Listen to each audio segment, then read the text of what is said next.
In many cases, performance issues are not because JavaScript is slow, but because developers don't know JS.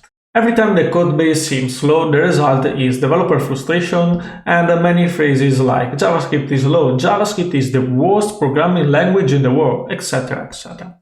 In all these cases, the real problem is that developers use the wrong syntax or pattern to achieve their result, with the result that the code base is slow and the user must wait a lot of time to use the application. Today I want to show you a common problem in JavaScript when you work with promise. So don't waste time and let's dive into it.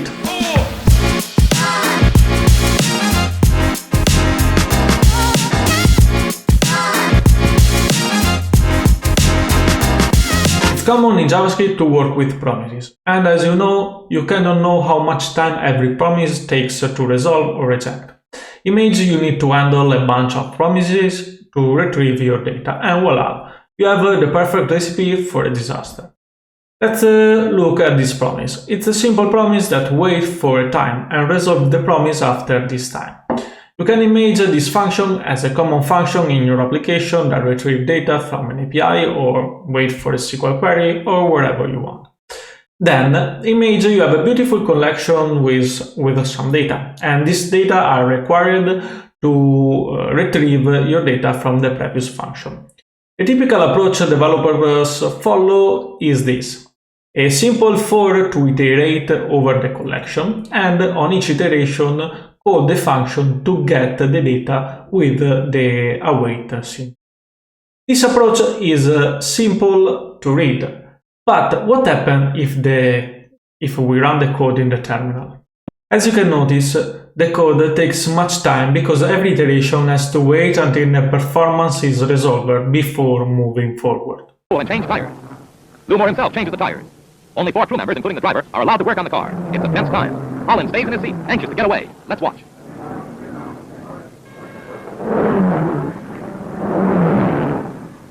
So, in this scenario, the execution time depends on the number of the element in the array and in the execution time of every iteration. But how we can improve this solution? To improve this case, you must know the promise.all method. Using this method, the codebase can rewrite in this way.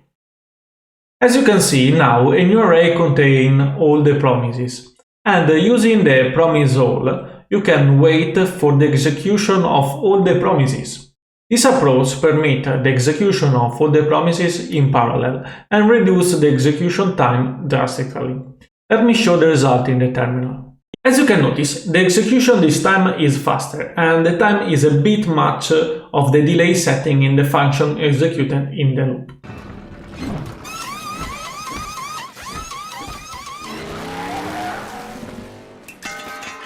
But if you decide to move to this approach, you must remember some stuff. First, if one of the promises is rejected, the promise.all will be rejected.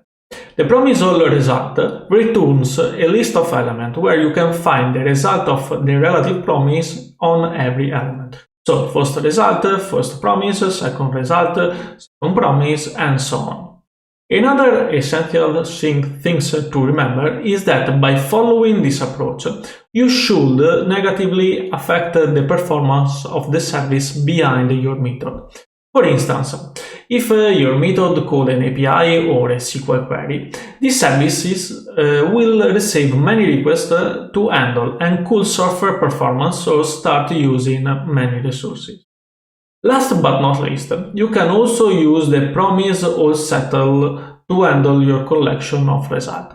This method always returns an array with the result based on the index, but this time the result contains an object with more info, the status of the promise, fulfilled or rejected, and the result value in case of fulfilled or the reason in case of rejected. So, you can have all the benefit of using promise.all method, but in this case, you have to iterate over the result to understand if something went wrong. Okay, folks, now you have all the notion to kill your services if you want, but also the knowledge to improve your performance if you have a list of promises in your code base. I hope you enjoyed this content, and if you like it, please bump the like button below. And if you want to stay updated with my content, please subscribe to my channel. Thank you and see you soon. Bye bye!